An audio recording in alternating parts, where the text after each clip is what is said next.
Rohini was one of Buddha's chief female disciples. This story is about when Rohini did not become a disciple of Buddha. The story goes like this. Gautam Buddha had a disciple whose name was Anirudh. On one occasion Anirudh visited his hometown Kapilvastu. While he was staying at the monastery, all his family members and relatives came to see him except his sister Rohini. Upon learning from them that Rohini did not come because she was suffering from a skin disease named leprosy, he sent her a message and asked her to come to meet him. Covering her face in shame, Rohini came to meet his brother Anirudh. Due to leprosy, she was suffering from itching and pain on her whole body. Monk Anirudh told her to do some meritorious deeds and construct the assembly hall for the monks as her misery was due to some previous karma. Since she did not have much money to build the hall, he suggested her to sell some of her clothing and jewelry to build an almsgiving hall for the monks. Rohini agreed to do as she was told. Anirudh also asked his other relatives to help in the construction of the hall. Further, he told Rohini to sweep the floor of almsgiving hall and fill the water pots every day even when the construction was going on. She did as she was instructed and she began to get better. Slowly and slowly, her skin rashes started to disappear. When the hall was completed, Lord Buddha and his disciples were invited for alms food. After the meal, the Buddha asked for the donor of the building and alms food. But Rohini was not there.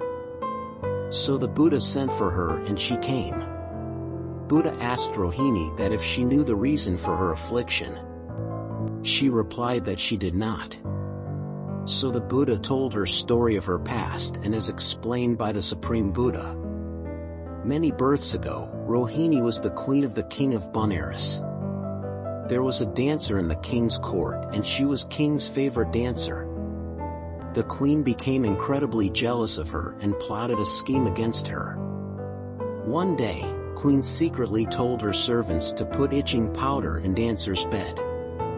Then they called to the dancer, and when she arrived they threw the itching powder on her. In pain and desperation, the girl went to take rest in her bed, but due to itching powder in her bed, she suffered even more.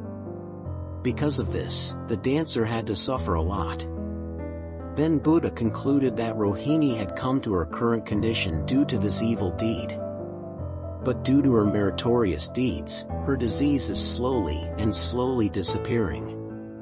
Now the Supreme Buddha then advised that devotees and monks not to act foolishly in anger and not bear any ill will towards others. Then the Buddha spoke in verse as follow.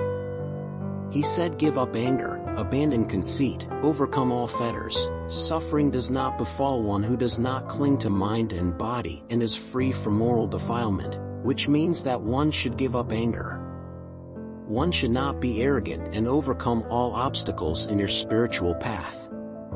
The person who does not get attached to his body and is not under the control of his mind, never suffer in this world. After listening to these words from Gautam Buddha, Rohini attained the first stage of sainthood. She became a disciple of Gautam Buddha and continued to perform many meritorious deeds. If we see in our life, we will see that sometimes we commit awful and hateful deeds out of our will, anger and jealousy. But we forget that if one commits such wrong actions, they will be subject to suffering in their future lives. Therefore, as the Buddha preached, we should abandon anger, jealousy, and ill will and never act with bad intentions in doing so. You can avoid terrible fates and bad results. The whole world works according to the principle of karma. You reap what you sow.